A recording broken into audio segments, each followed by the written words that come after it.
Hey everyone, I am coming at you today from San Francisco. I'm at home and I have been here hosting my brother who's been in town the last 2 weeks. He lives in Texas and decided to get away from the triple digit heat and come here. And he came to Yosemite with me. For those of you who followed along on that, I gotta say, so many of you reached out in just like the nicest, most wonderful way asking about my trip to Yosemite a week or two ago now. And if you've been listening to the podcast, you heard me mention this on the last episode. I was getting ready to go out there and accomplish this milestone goal I had for myself to hike Half Dome.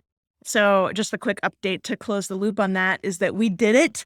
It was amazing. The weather was wonderful. I just feel so proud and just love doing that with people I love, my brother, my partner, friends who I went with. So it was just all around really a wonderful weekend. So thank you all for asking and cheering me on. I felt it. It meant a lot. So I'm grateful. And now here we are officially into summer and I feel like I'm cruising along. I just wrapped up my last summer conference talk last week. It was called Hot Justice. That was a virtual event. It was a panel discussion put on by the organization called Artist Magnet. If you haven't heard of them, look them up. David Mack, who leads it, I think is brilliant. And the event was all about how the intersection of the performing arts, all disciplines, performing arts, and digital media can provide revenue generating opportunities for art makers who have historically been and are currently being excluded from establishment institutional funding. So, a pretty meaty, heavy topic there. And I have to say, it turned out to be a total highlight, honor beyond what I expected. David brought in incredible speakers of various backgrounds, very different backgrounds than my own. And that means I learned a lot too, really pushed me to expand my own thinking.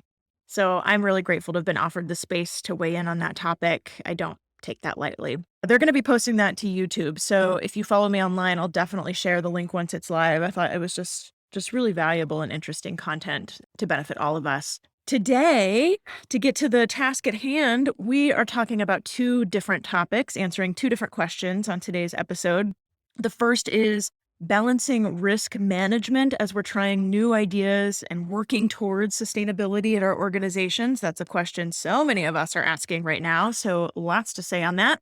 And the second question or topic of today is about finding common ground in negotiations. There are lots of union negotiations happening right now all over the place across the country. And even if you're not in the thick of it right now, in some ways, that's maybe even better because so much of the work of finding common ground happens long before you ever come to the table. But I'm getting ahead of myself here. So we will get into it. We'll unpack it all later in the show.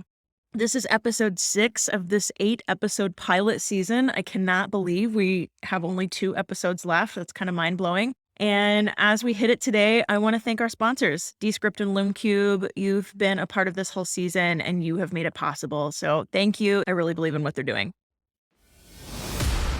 I'm Aubrey Bergauer, and welcome to my podcast. If we haven't met, I'm known in the arts world for being customer-centric, data-obsessed, and for growing revenue. The arts are my vehicle to make the change I want to see in this world, like creating places of belonging, pursuing gender and racial equality, developing high-performing teams of leaders, and leveraging technology to elevate our work. In this show, I'm answering your questions on how to build the vibrant future we know is possible, both for our institutions and for ourselves as Offstage administrators and leaders. To submit a question, send a voice recording to hello@aubreybergauer.com. Hi, Aubrey. This is Eric from Arlington, Virginia. My question is, can you talk a little bit about how an arts organization should think about balancing sustainability and risk management with risk-taking and strategic planning and strategic goals? Thanks for your work. Looking forward to your answers. Hello, Eric from Virginia. I am so glad you asked this. So glad you were thinking about this. This topic is coming to the forefront right now. Boy, is it ever. This idea of how do we balance sustainability, risk management, strategic planning, goal setting. Here's what we know. Audiences are not coming back at pre-pandemic levels. We know this. We also know support funding is soon coming to an end. By support funding, I mean shuttered venue operators grants, our PPP loans, all of those kind of things. We know that that funding source is soon coming to an end, and that has really buoyed us thus far, thank goodness. We know the old way isn't working, and so therefore we are being faced with how to try new things, how to figure this out. So let's talk a little bit about strategic planning. Here's what I don't like. I do not like spending 6 to 8 months on a process that is very laborious, very intensive, bringing all of these stakeholders in, taking a lot of time, and it comes back with, I've seen this at so many different organizations. This is why I don't personally take on a lot of strategic planning work when organizations reach out asking if I offer that, because you do this whole process and it comes back with goal number 1, increase revenue. Goal number 2, develop greater relevance in the community. Goal number 3, grow our donor base. Do we really need 6 to 8 months on a process to tell us these things? No, we know we need to increase revenue. We know we need to grow our greater relevance in the community and expand our donor base. We know these things. So I'm being a bit snarky here, but it's not off base because I see this happen so often with so many organizations. And so that is what I don't want to happen. I don't mind planning and I don't mind a process. That is for sure. I'm a big planner and I'm big on process. So, and I'm big on strategy. So all of these things I like, but what I don't like is the way it kind of often tends to work out and how I'm describing here. So instead, what should we be doing? Instead, I believe the plan should be about, or at least start with, asking questions. Why aren't our audiences coming back? Well, a lot has changed in the world over the past couple of years. There's probably multiple reasons for that. There are probably reasons that were in place even before the pandemic happened, because that was the trend before the pandemic, that audiences were on the decline. So why aren't audiences jumping to come to our arts organizations? Okay, that's a question we can be asking. What are our renewal rates for donors and subscribers? Not just everybody across the board, but do those renewal rates vary by first-year subscribers, first-year donors versus those who've been with us 2 years, 3 years? Usually, the answer is yeah, there's different renewal rates. Usually, donor behavior and new subscriber behavior is different. They're less loyal, therefore, because they're newer. Therefore, their renewal rates are different, but let's find out. And then how do we solve for that? Is there a different onboarding process? Is there something different we can do for those important groups of lucrative people that we need to keep into the fold? What other questions do we have? Good data always starts with a question. That's true for research projects. That's true for quantitative data gathering, extracting information from our CRMs. Good data starts with a question, or questions, plural. Then develop the plan around that. What does this mean? Does it mean we need to do some new audience research? Is it that we need to focus on some retention work that needs to be done? Hint, the answer is almost always yes, we need to be doing these things. Is it that we need to double down on the patron and customer experience? Is it website work? Also almost always a yes, probably. Is it a marketing review? Is it looking at every single department? How are we interacting with our community, not just making it the job of the education or community engagement team, right? This is how we develop the plans, asking the questions and then developing the plans around how do we get answers to these questions. Any good strategic plan should include 2 things. That's 1, any additional data gathering if needed. Again, go deep into the CRM, hire a contractor or firm to do this. And the second thing, and this is now sort of segueing into the next part of the answer, is pilot tests. Any good strategic plan includes pilot tests. Not, we've determined our strategy, we've determined how we're doing it, let's hit the gas pedal and go. No, no, no, no, no. This is now the answer to your part about risk-taking and balancing that. How do you test what you think you need to do? You have formed hypotheses after gathering the data. Is there a different version of the subscription renewal brochure this year, for example? If you're a bigger organization, do you do that for just a subset of your audience? Do you test on a small segment of your audience? At a smaller organization, you can do a test and then measure the results. How did it compare to last year? There's different ways to do that. At the California Symphony, we had 5 different versions of the brochure. The cover and inside wrap, those pages were different for each version. The innards, all the inside pages with the actual programming and concert descriptions and all of that, that was the same. But these outer cover wrap pages were different depending on the segments that we were mailing to. The headlines on the front and back said different things. The offer they were getting said different things. Same thing with the renewal form. We had 5 different versions of that. And that's at a regional orchestra. I mean, professional, couple $1 million budget, but all this is to say it's not crazy work. It's work that needs to be done. And so maybe a different way to A/B test it is, you do something slightly different and you're measuring the results year over year versus testing something on a subset of your audience. Development appeals. What's going to be different on the next development appeal? That is a pilot test. So maybe, for example, the answer is we're going to really focus that appeal letter on storytelling, not just ticket sales only cover 40% of our budget, or these days, 30% or less. We're not going to talk about those statistics that are just me, us, because we know that's not the most effective way. And we're going to test. Research says storytelling is more impactful. So what's that story of that person who is really impacted by our work? How do we tell that story? Also, the research says, this comes straight from Jennifer Acker at Stanford. She says storytelling, focusing on the story of one, but then combine that with a statistic. The truth is, we serve 5,000 kids like that every year after you tell the story, something like that. That is the most impactful combination for this type of solicitation. All right, there you go. Little pro tip there. So next, as you're developing your pilot test, how are you going to measure if that test was successful? As I mentioned, year over year is one way to measure that.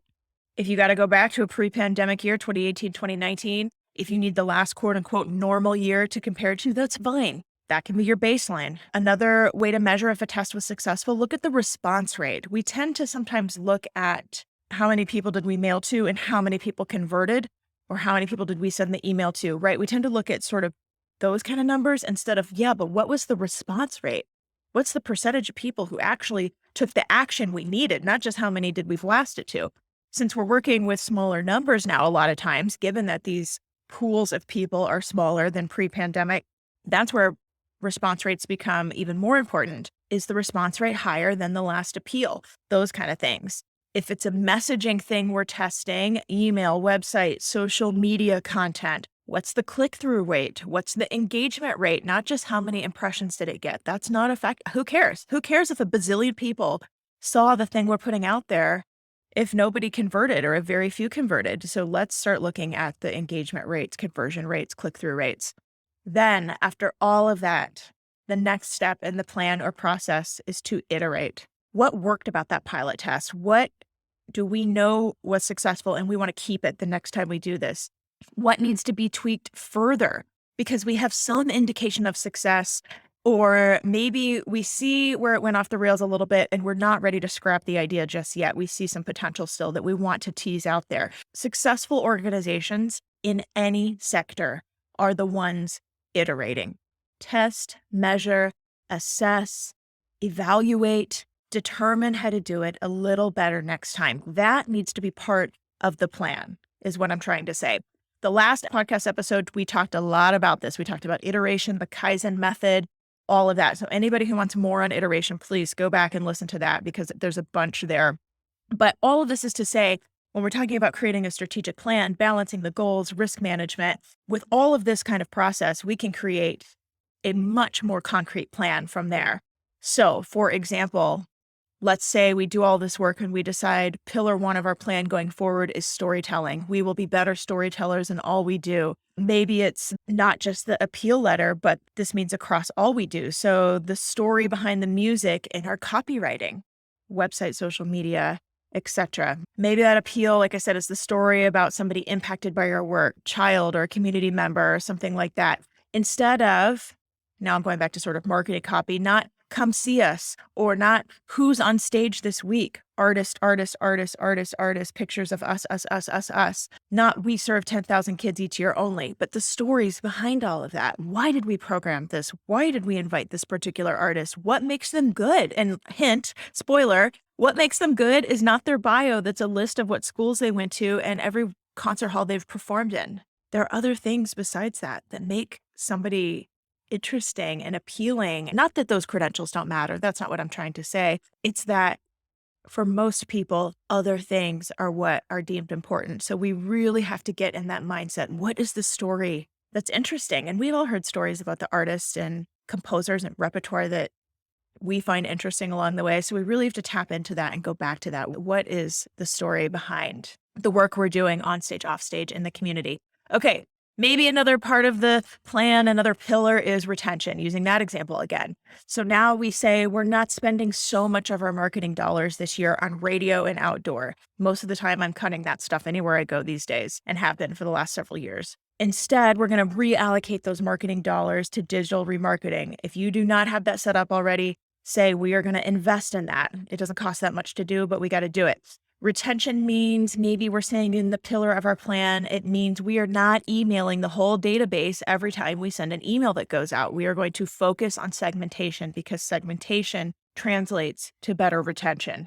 So that means we're saying only newcomers get this kind of message. Only subscribers get those kind of messages. Donors get this other message over here. And it always, usually, I can't say always, it usually is variations on a theme. There's some language we know. It's not that every one of these communications is entirely different. Maybe sometimes it's a line or two. And you might be thinking, wow, Aubrey, that's a lot of work to have a different email go to different people with just a line or two of copy different.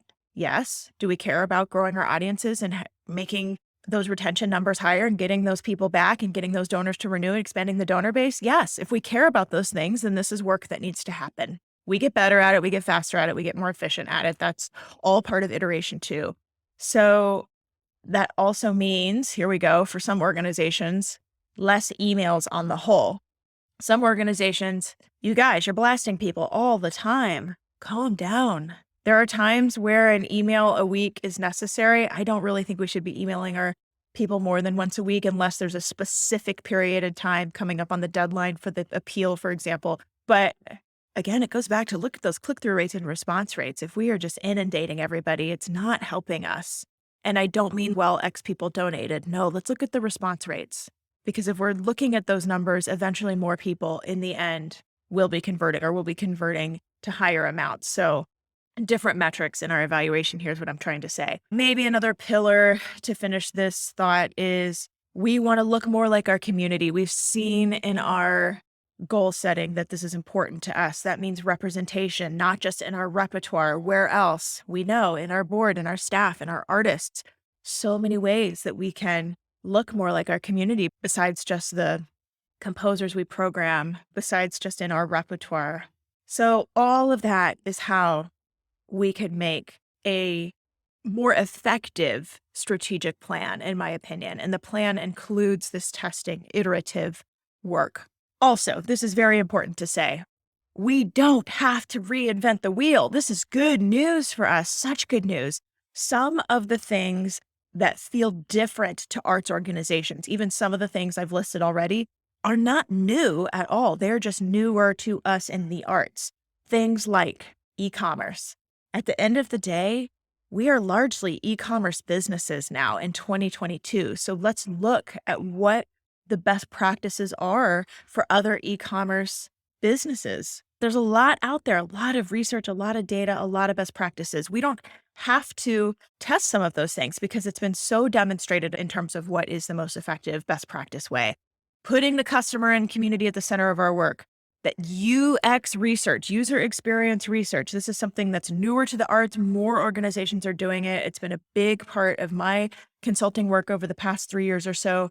That is not new as a concept. UX research has been around for a long time, centering the customer, trying to figure out how to solve the problems they have so that we are more relevant to them. That's not new. That has been done in so many other industries. It's just newer to us. So that means we don't have to reinvent the wheel. There's a lot out there on that too that we can emulate and adopt. Becoming a media company, that's another one. How many organizations said over the pandemic, we're a media company now? That's not wrong. That's fine. But let's talk about streaming as a part of a larger digital strategy. That's not new. That's been done long before lockdown. It's just, again, newer to us that we're really trying to figure out digital strategy and how to make streaming a part of that. Lots more to say about that. If anybody has questions, please send them in. Content, same thing. Content marketing has been around for years and years, and yet still So much of what I'm brought in to do for organizations is to really talk about how do we make content part of our strategy. So again, so much out there from other places. I mean, it's like Googleable. This is not even something we have to pay to learn about. So this is great. Again, good news for us. Fair and equitable hiring practices, revamping performance review, some of these things that are very structural in terms of the backbone of who we're going to be. These are building blocks of setting company culture and building blocks for some of these other goals. Representation becoming more relevant. Revamping subscriptions. Oh, here's one that I'm very excited about more and more these days. Revamping subscriptions to match the broader membership subscription economy. Wow, there's a lot to say about this too, but the short version is there's so much out there in other industries where the subscription model is dominant. And yet, here in the arts, it's on the decline to the point that some people are saying it's dead. It's not dead when it's in every other industry. And so much of our lives is on subscription these days. It's not dead. It is thriving. So that means there's a disconnect between what we're doing and what's working elsewhere. We can learn from that. We don't have to reinvent the wheel. All of this is to say these things, these ideas from other industries, other sectors have been vetted, tested, authenticated in other industries, other B2C companies, business to consumer companies. Again, we don't have to reinvent the wheel, which means it's not so risky. So if the whole part of the question was about balancing risk, it's not risky when there's mountains of the data, research, and case studies across other e-commerce and B2C organizations out there. So that is in our corner. And when we're doing this work, doing this planning, doing this strategic thinking, it allows us to move faster, which is good. That said, for anyone still wary of all of this, it goes right back to the first part of the conversation. Then go back to pilot test, see what works, measure the results, evaluate. If you're not sure, test it. I say this all the time. If we're not sure, let's run a little test. How do we see if that idea has chops? How do we see if that idea will hold up? Well, we got to test it somehow. That's how. And we can do these tests on a small scale is what I'm trying to say. Now, usually when I talk about all of these topics, there's always somebody who says, we're doing some of those things. Great. If things are working for you, you don't need any of this. If you've got something working for you, by all means, keep doing it. Ride that train of success as long as you can. But if it's not, then some is honestly not enough. We have work to do. And I think I'll wrap all this up by saying balancing strategic planning and risk management with strategic goals. These things don't fly in the face of one another. They are not mutually exclusive by any means. So make the plan on how to test. That's risk management, to put a finer point on it. Don't change a million things. This is important advice. Don't change a million things. It's expensive to do, and it's difficult to measure when there's too many variables, right? So keep it simple, no problem. And sustainability means we have to be doing this. It goes right back to the idea that the old way of doing business in arts and culture is definitively not working. It is definitively not sustainable. I can't tell you how many organization leaders have said to me, wow, the pandemic saved us, meaning it was more sustainable for them not to be producing art and to be getting these rescue grants and funding, generous donors during a time of great need. It was more sustainable to be doing that than to be doing things the old way. I get it. What we do is very costly to produce. Our art forms are not cheap. They're very labor intensive, very people intensive, very time intensive. They don't scale with efficiencies. We know this about our business, which is, again, these are pre-pandemic conditions that were exacerbated and still true today. These trends are not changing, right? So this means, again, the old way is definitively not sustainable.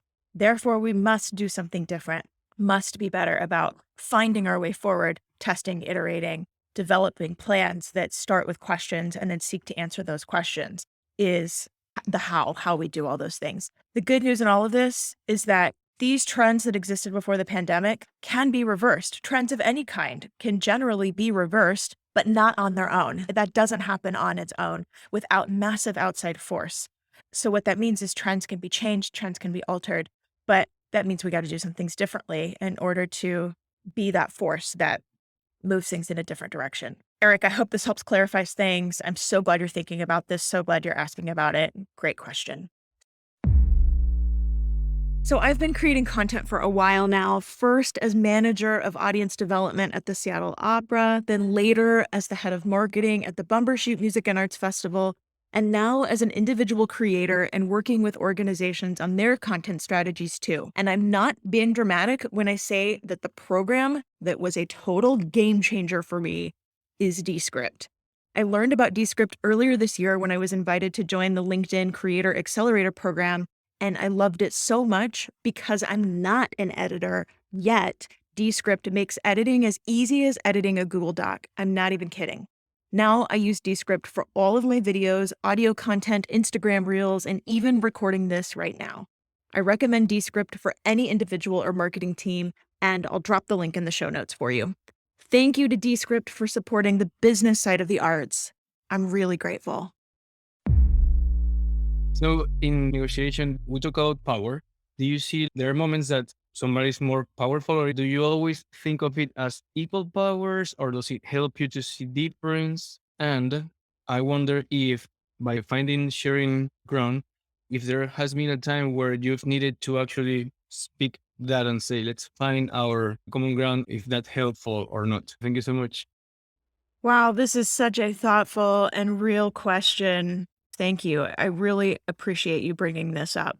A few things come to mind on this topic of finding common ground in negotiations. The first is I have got to give a shout out to Jessica Phillips. I think she is, in so many ways, just the expert shining beacon of light on this topic. Jessica Phillips, if you don't know that name, she is a clarinetist in the Metropolitan Opera Orchestra.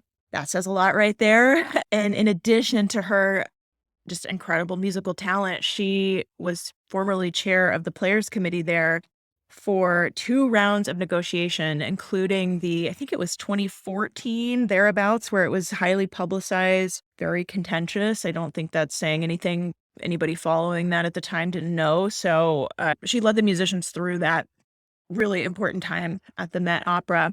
And Jessica and I met, gosh, 2019, I think, is when we met in person for the first time and really hit it off. I gotta say, she is so thoughtful. Talk about finding common ground. Wow, she does this better than anybody. She is always talking about expanding the pie. How do we create more value for all of us involved? All of us, every union at the Met, the management as well. How do we all make the pie bigger? And that viewpoint, that approach, can we just clone her and make this spread like wildfire? It's just so refreshing, but also so strategic and so lucrative. She teaches this in her classes at both Juilliard and Manhattan School of Music.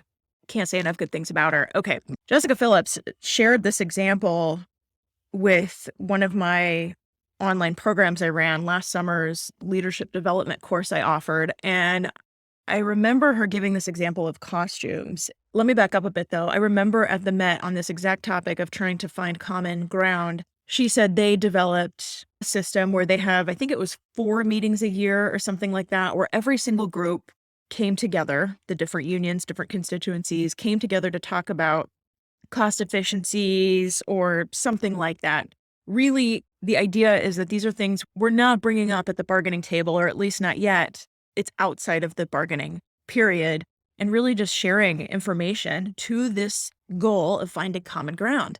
And at some point, if I'm recalling the story correctly, there was something about costumes, and under the guise of cost efficiencies, people were saying, wow, sometimes these costume bills just really run large, right? I mean, they're extravagant. It's the Met. They're not holding back. What are we doing here? And then at some point, one of the costume makers spoke up and said, I made that costume. And that costume was featured on display at the Metropolitan Museum of Art. That costume has value, is what everybody started realizing. So it's not just, oh, this is a big expense line on the budget, but wow, look at the asset that this costume is. Wow, it really is a work of art. It was deemed so by one of the world's largest visual art institutions, and look at the honor that is. And, it just really reframed things for everybody is the point of that story. So that was just, yes, let's talk about finding common ground. What a way to move people closer together and understanding that this thing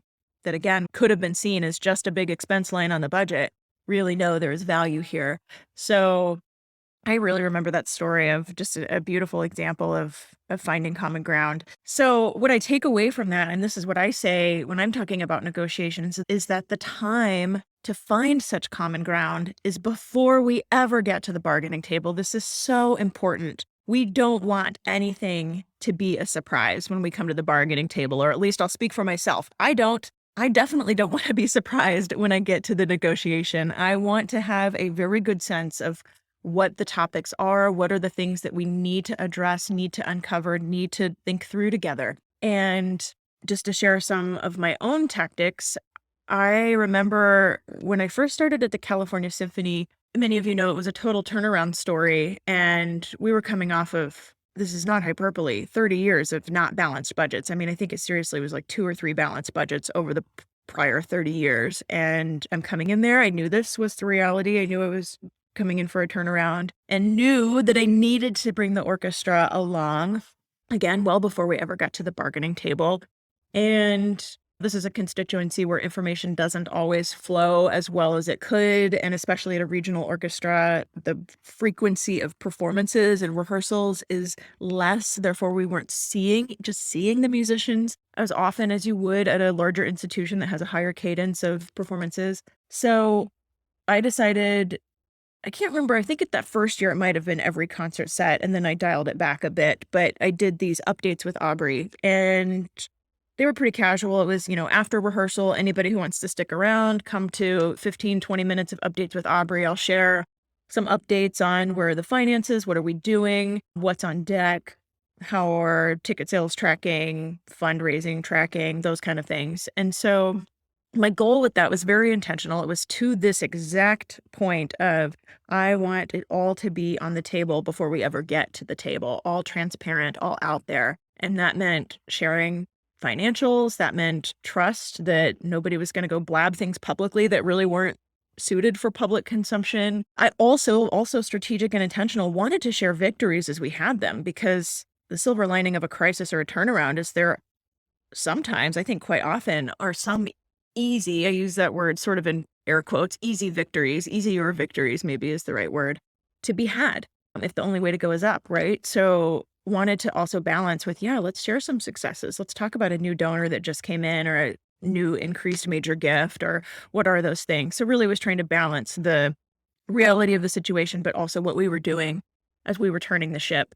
So I made those optional. That's the great thing about artists, I think. Well, I can say this is especially true for orchestral musicians, since that's what I know the most, but they all pretty much talk to each other. So in that sense, it was great. I didn't have to have tons of people there. It was whoever felt, self-interested, that they wanted to come and listen to what I had to say and hear the updates. And they all pretty much talk to each other. So that word spreads in a good way. So the time is before the table is the whole point of that. And I think there are things we can do, whether it's a formal setting like what Jessica had shared about the Met Opera, 4 times a year they come together, or a little more informal after the rehearsal 4 times a year, 5 times a year. I'll share some updates, that kind of thing. We don't want it to be a surprise. We want to build that common ground year round, is what I'm trying to say here.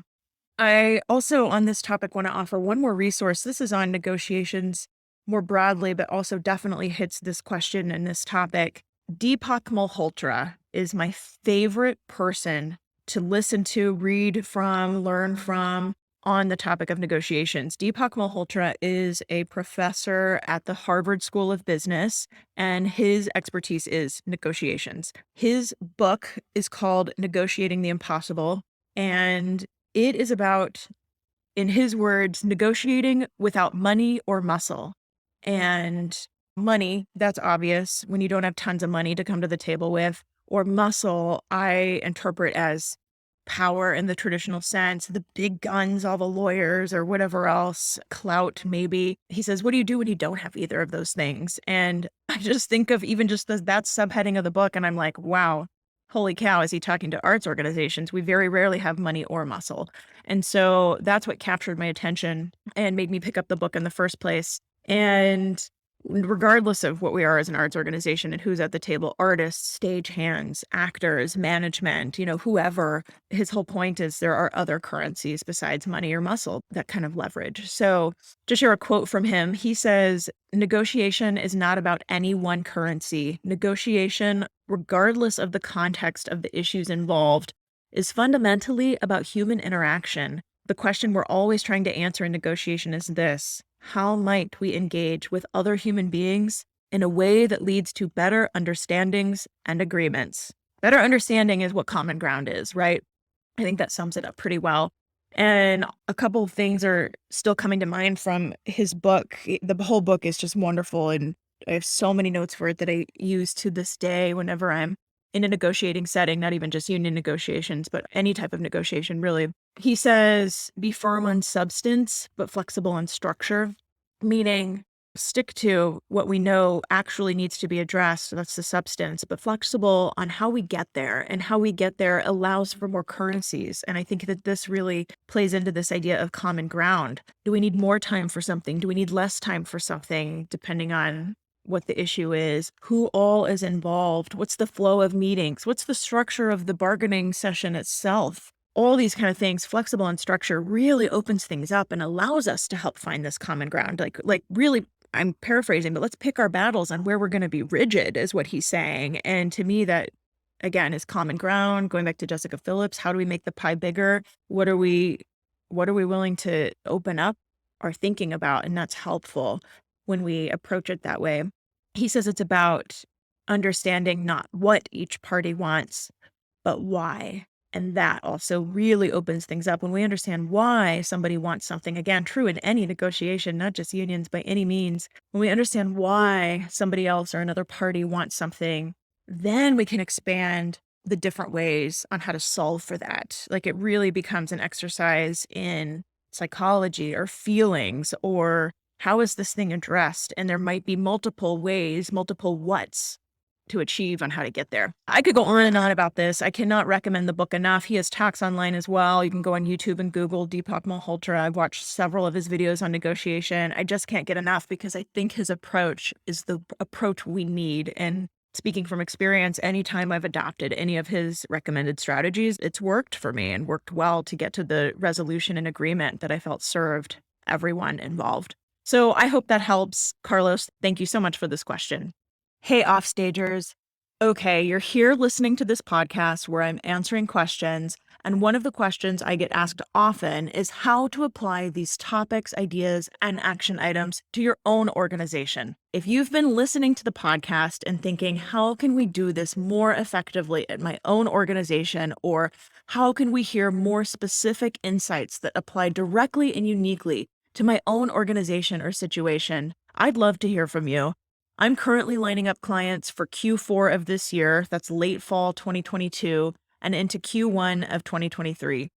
Working with me isn't for everyone, I have to say that. I tell potential clients all the time, I'm not a match for them. You have to be ready to do the work and think about doing things differently in order to produce different results. But if you're listening to this podcast, that's a pretty good indication that you're interested in a way forward that helps build the vibrant future your organization needs and deserves. Contact me at hello@aubreybergauer.com for more information or to talk it through. hello@aubreybergauer.com. Hope to hear from you soon. That's all for today, folks. Thanks so much for listening, and keep up with more content like this by following me on LinkedIn, Instagram, or Twitter @AubreyBergauer. Definitely hit that follow button to subscribe to this podcast. And I have one more favor to ask. If you liked what you heard here, will you please leave a review and rating? I've learned it really does make a huge difference, and I'd be so grateful for your help and support in that. Thanks again. See you next time on the Offstage Mic. The Offstage Mic was produced by me, Aubrey Bergauer, and made possible by Descript. I used Descript to record, edit, set audio levels, and make the trailer, as well as the video teasers on social media. I couldn't have done it without them, and I recommend any marketing team or individual creator should definitely use this tool too. Thanks again to Descript for making this project and many others I've done possible. This is a production of Changing the Narrative.